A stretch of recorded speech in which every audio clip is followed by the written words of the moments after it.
سبق نمبر 127 سورۃ الاعراف کا رکوع نمبر 8 آیت نمبر 59 تا 64۔ قرآن مجید کی تلاوت حرفی لفظی اور با محاورہ ترجمہ بما تشریح حافظ محمد قاسم خان کی آواز میں۔ بسم اللہ الرحمن الرحیم۔ لقد ارسلنا نوحا الى قومه فقال يا قوم اعبدوا الله ما لكم من اله غيره انی اخاف علیکم عذاب یوم عظیم۔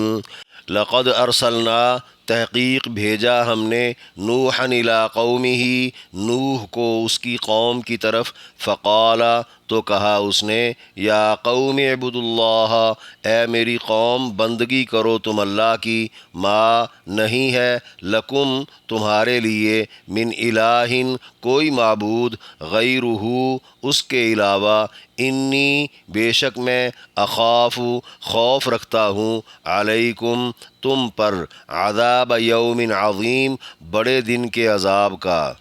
پوری آیت۔ ہم نے نوح کو اس کی قوم کی طرف بھیجا تو اس نے کہا، اے میری قوم کے لوگو تم ایک خدا کی بندگی کرو جس کے علاوہ تمہارا کوئی معبود نہیں، بلا شبہ میں تمہارے متعلق بڑے دن کے عذاب سے ڈرتا ہوں۔ قال الملأ من قومه إنا لنراك في ضلال مبين۔ قال کہا، الملأ وڈیروں نے، من قومه اس کی قوم سے، انا لنراک بے شک ہم دیکھتے ہیں تجھے، فی ضلال گمراہی میں، مبین کھلی۔ پوری آیت۔ اس کی قوم کے سرداروں نے کہا، بے شک ہم تجھے کھلی گمراہی میں دیکھ رہے ہیں۔ قال یا قوم لیس بی ضلالۃ ولکنی رسول من رب العالمین۔ قال کہا اس نے، یا قومی اے میری قوم، لیسا نہیں ہے، بی مجھ میں، ضلالتن کوئی گمراہی، ولیکنی اور لیکن میں، رسول من رب العالمین جہانوں کے پروردگار کا بھیجا ہوا ہوں۔ پوری آیت۔ اس نے کہا، میری قوم کے لوگوں مجھ میں تو کوئی گمراہی نہیں، لیکن میں جہانوں کے پروردگار کا بھیجا ہوا ہوں۔ ابلغکم رسالات ربی وانصح لکم واعلم من اللہ ما لا تعلمون۔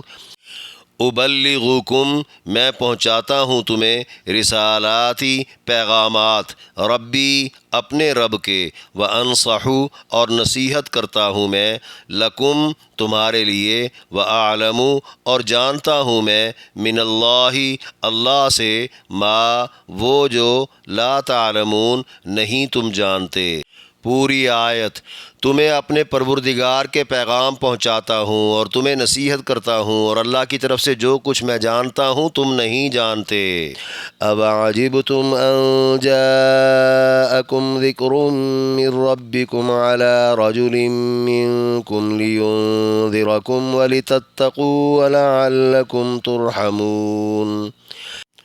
اوعجبتم کیا تمہیں عجیب لگا ہے، ان جاءکم کہ آن پہنچی ہے تمہارے پاس، ذکر نصیحت، من ربکم تمہارے رب کی طرف سے، علی رجل اوپر ایک آدمی کے، منکم تم میں سے، لینذرکم تاکہ وہ ڈرائے تمہیں، ولتتقوا اور تاکہ بچتے رہو تم، ولعلکم ترحمون اور تاکہ تم رحم کیے جاؤ۔ پوری آیت۔ کیا تمہیں تعجب ہوا ہے کہ تمہیں میں سے ایک آدمی کے ذریعے تمہارے رب کی طرف سے تمہارے پاس نصیحت آ گئی ہے، تاکہ وہ تمہیں ڈرائے اور تاکہ تم پرہیزگار بن جاؤ اور تاکہ تم رحم کیے جاؤ۔ فَكَذَّبُوهُ فَأَنجَيْنَاهُ وَالَّذِينَ مَعَهُ فِي الْفُلْكِ وَأَغْرَقْنَا الَّذِينَ كَذَّبُوا بِآيَاتِنَا إِنَّهُمْ كَانُوا قَوْمًا عَمِينَ۔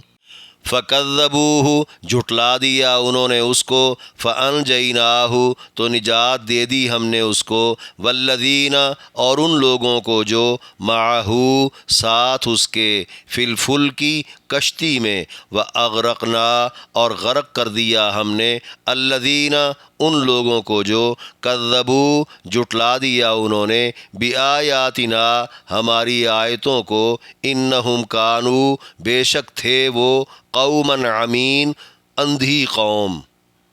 پوری آیت۔ پھر انہوں نے اسے جھٹلا دیا تو ہم نے اسے اور اس کے ساتھ کشتی میں سوار لوگوں کو نجات دے دی، اور ان کو ہم نے غرق کر دیا جنہوں نے ہماری آیتوں کو جھٹلایا، بے شک وہ اندھے لوگ تھے۔ سورۃ الاعراف کے 8ویں رکوع میں درج 6 آیات کی تشریح۔ آیت نمبر 59۔ لقد ارسلنا نوحا الی قومہ سے انی اخاف علیکم عذاب یوم عظیم تک۔ فرمایا ہم نے نوح کو اس کی قوم کی طرف بھیجا تو اس نے کہا، اے میری قوم کے لوگو، تم ایک خدا کی بندگی کرو جس کے علاوہ تمہارا کوئی معبود نہیں، بلا شبہ میں تمہارے متعلق بڑے دن کے عذاب سے ڈرتا ہوں۔ یعنی نوح علیہ السلام کو اللہ نے ایک ایسی قوم کی طرف نبی بنا کر بھیجا جو بتوں کو خدا کا درجہ دے کر انہی کی بندگی میں مشغول ہو گئی تھی۔ بقول مفسرین اس قوم کا علاقہ موجودہ عراق تھا۔ مفسرین کا یہ بھی کہنا ہے اگرچہ انبیاء اپنی اپنی قوموں کی طرف ہی مبعوث ہوتے رہے، تاہم ان کی اصولی تبلیغ کے مخاطب دنیا بھر میں ہر زمانے کے انسان ہیں۔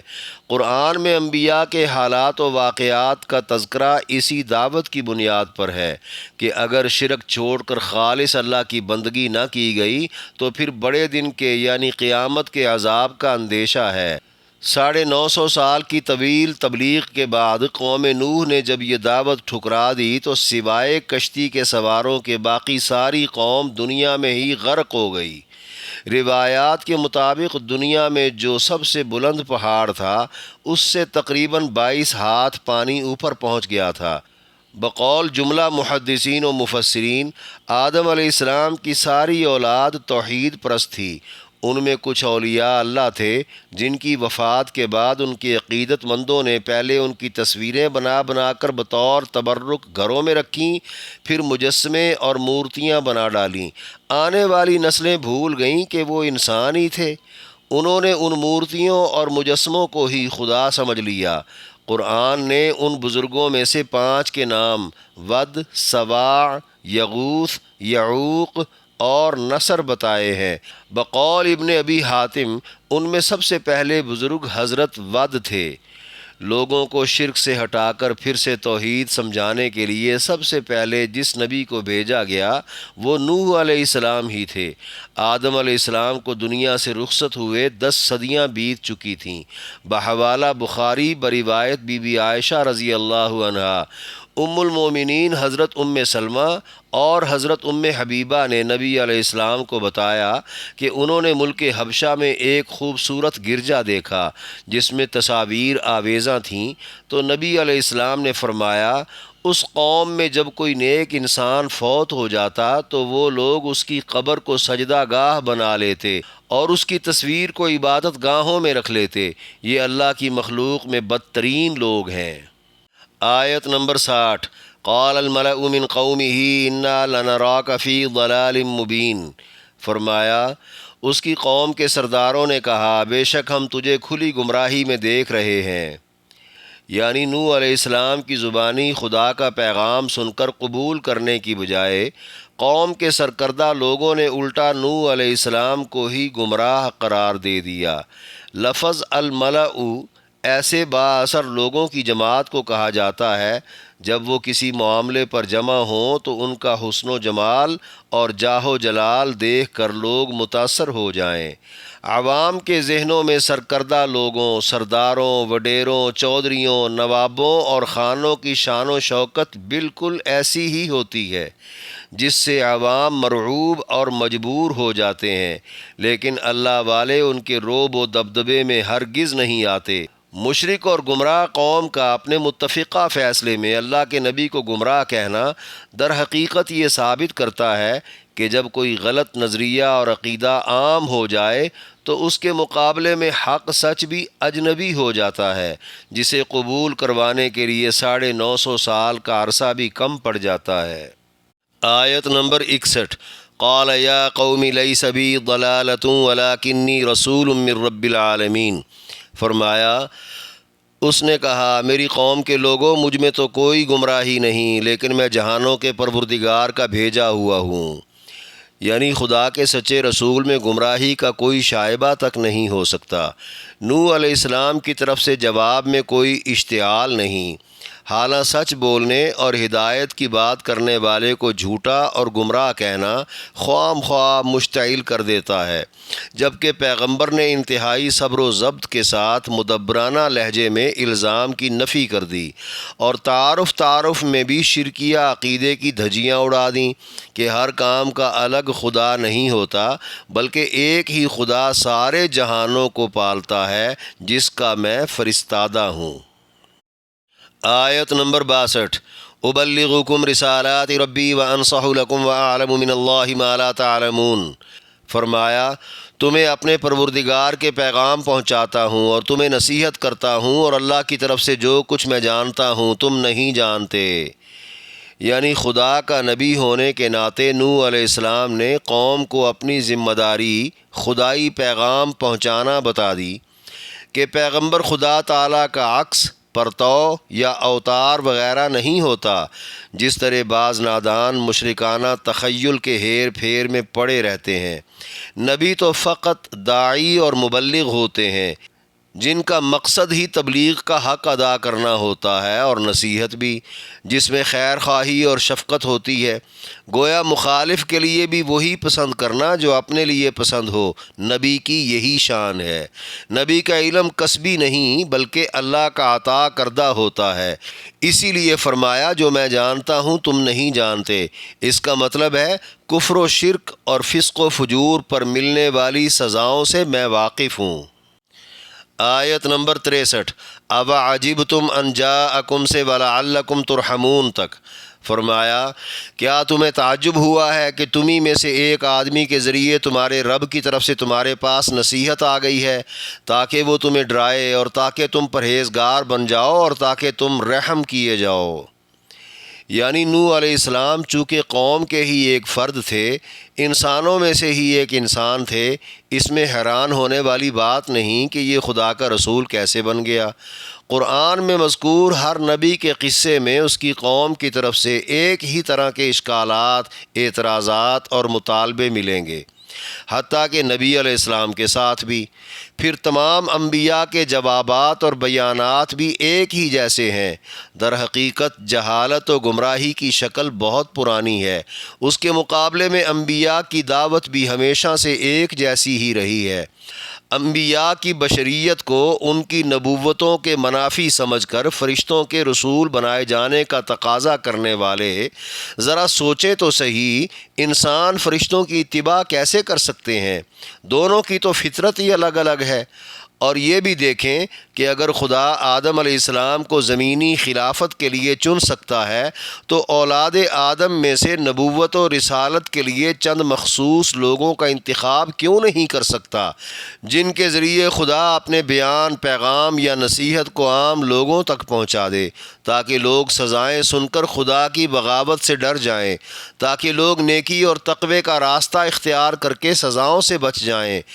بقول مفسرین، خواہ ڈر کر فرما بردار بنے ہوں یا شوق و رغبت سے، دونوں پر رحم کر دیا جائے گا۔ رحم سے دنیاوی نعمتیں اور اخروی بخشش بھی مراد ہو سکتی ہے۔ بحوالہ تفسیر مزری، ابو نعیم نے سیدنا علی رضی اللہ عنہ کی روایت سے لکھا ہے، نبی علیہ السلام نے فرمایا اللہ نے بنی اسرائیل کے ایک پیغمبر پر وحی بھیجی کہ اپنی امت کے اطاعت گزاروں سے کہہ دو کہ وہ اپنی نیکیوں پر بھروسہ نہ کریں، بروز قیامت جسے میں عذاب دینا چاہوں گا دے دوں گا، اور اپنی امت کے گناہ گاروں سے بھی کہہ دو کہ ہلاکت کا یقین بنا کر مایوس نہ ہو جائیں، کیونکہ میں بڑے بڑے گناہوں کو بخش دوں گا، مجھے کوئی پرواہ نہ ہوگی۔ معلوم ہوا شوق و رغبت والوں کی طرح خوف و دہشت والے بھی بخشے جا سکتے ہیں۔ آیت نمبر 64 فَكَذَّبُوهُ فَأَنجَيْنَاهُ سَإِنَّهُمْ كَانُوا قَوْمًا عَمِينَ تک فرمایا پھر انہوں نے اسے جھٹلا دیا تو ہم نے اسے اور اس کے ساتھ کشتی میں سوار لوگوں کو نجات دے دی اور ان کو ہم نے غرق کر دیا جنہوں نے ہماری آیتوں کو جھٹلایا، بے شک وہ اندھے لوگ تھے۔ یعنی قوم نوح نے اپنے پیغمبر کے کھرے سچے دین اور عقیدے کو جھوٹا سمجھ کر مسترد کر دیا تو خدا نے نوح علیہ السلام کے ہمراہ چند ایماندار کشتی سواروں کو بچا کر باقی ساری قوم کو پانی کے طوفان میں غرق کر دیا، کیونکہ وہ لوگ اندھے ہو چکے تھے۔ دنیا میں طرح طرح کے عذابوں سے اخروی عذاب کا تصور مزید پختہ ہو جاتا ہے۔ عمومی طور پر اللہ کی سنت مجرموں کو دنیا میں ڈھیل دینے کی ہے، مگر جب کوئی قوم براہ راست کسی نبی کی مخالفت پر کمر بستہ ہو جائے تو پھر اسے نشان عبرت بنا کر خدا دنیا والوں کو یہ پیغام بھی دیتا ہے کہ آیات الہیہ سے منہ پھیر کر کفریہ شرکیہ عقائد پر مبنی ظالمانہ طرز زندگی اختیار کر کے دنیاوی ترقی یا حصول جنت کے خواب سجا لینا غلط ہے۔ ایسا سوچنے والے اپنے انجام سے اندھے ہیں یا معرفت حق سے اندھے ہیں۔ بقول ابن عباس رضی اللہ عنہ کشتی میں سوار 40 مرد اور 40 عورتیں تھیں، بحوالہ تفسیر مزری۔ اس کے علاوہ دیگر روایات میں 8 لوگوں کی، 10 لوگوں کی، 72 لوگوں کی اور نوح علیہ السلام کے صرف 3 بیٹوں سام، حام، یافس اور ان کی 3 بیویوں کی یا 3 بیٹوں اور ان کے ساتھ 6 دوسرے مومن مردوں کی گنتی بھی ملتی ہے۔